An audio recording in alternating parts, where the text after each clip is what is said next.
اور ایک بڑے مزے کی حدیث پاک ہے اس عنوان سے، بہت مواد ہے، میں نے اسی لیے شروع میں عرض کر دیا کہ آپ پوری تفسیر پڑھائیں سورہ کم از کم سورۃ النساء، سورۃ الاحزاب کی، اور رسول اللہ صلی اللہ علیہ وسلم کی سیرت کا یہ پہلو پڑھائیں۔ ہمارے نبی پاک صلی اللہ علیہ وسلم نے ارشاد فرمایا، اب ہم میں سے ہر بندہ بہتر بننے کی کوشش کرتا ہے، میں کہتا ہوں میں سب سے اچھا ہوں، آپ کہتے ہیں ہم سب سے اچھے ہیں، آپ کہتے ہیں میں اچھا ہوں، میں کہتا ہوں آپ اچھے ہیں، ہم سب ایک دوسرے کو اچھا کہتے ہیں نا، اور بندہ ساری زندگی اچھا بننے میں اسی ادھیڑ بون اور اسی تگ و دو میں لگا دیتا ہے، میں اچھا بن جاؤں، مجھے لوگ اچھا کہیں، میں فی نفسی اچھا بن جاؤں، میں اپنی نظر میں اچھا بنوں، میں دوسروں کی نظر میں اچھا بنوں۔ اچھا بننے کے لیے بندہ کیا کرتا ہے؟ نمازیں بھی پڑھتا ہے، کوئی کہے یار یہ بڑا نمازی آدمی، یا ہم خود کہیں یار میں الحمدللہ نمازی ہوں، بندہ نیک اعمال کرتا ہے، حج کرتا ہے، زکوٰۃ دیتا ہے، بندہ حقوق العباد کا بھی خیال رکھتا ہے، کوئی پڑوسی ہم سے ناراض نہ ہو، کسی کو یہ شکایت نہ ہو یار بڑا بدتمیز آدمی ہے، اس کو بات کرنے کا ڈھنگ نہیں ہے، بلکہ مجھے کیا کہیں یہ بڑا اچھا آدمی ہے،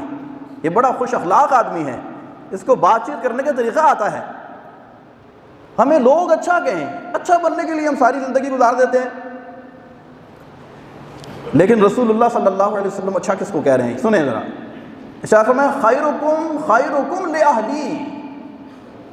فرمایا کہ تم میں بہتر وہ ہے جو اپنی بیویوں کے ساتھ بہتر ہے، اپنے گھر والوں کے ساتھ جو بہتر ہے، اپنے گھر والوں کے ساتھ جس کا سلوک اچھا ہے، جو اپنے گھر والوں کو اذیت نہیں دیتا، کوفت کا سبب نہیں بنتا، اس کے گھر والے جب وہ گھر آ جاتا ہے تو یہ نہیں آتے سمجھتے کہ یہ کیا آفت آ گئی ہے، بلکہ جب وہ گھر میں قدم رکھتا ہے اس کے گھر والے راحت اور سکون میں آ جاتے ہیں۔ اور ارشاد فرمایا کہ انا خیرن، اور فرمایا میں تم میں سب سے بہتر ہوں، کیوں؟ کہ لأہلی، کیونکہ میں اپنے گھر والوں اپنی ازواج کے ساتھ بہتر ہوں، میرا سلوک اچھا ہے۔ تو نبی پاک صلی اللہ علیہ وسلم نے اپنی ازواج کے ساتھ ایسا اصولی اور ایسا مثالی کردار ادا کیا کہ جو رہتی دنیا تک اور ہمارے لیے ایک مشعل راہ ہے۔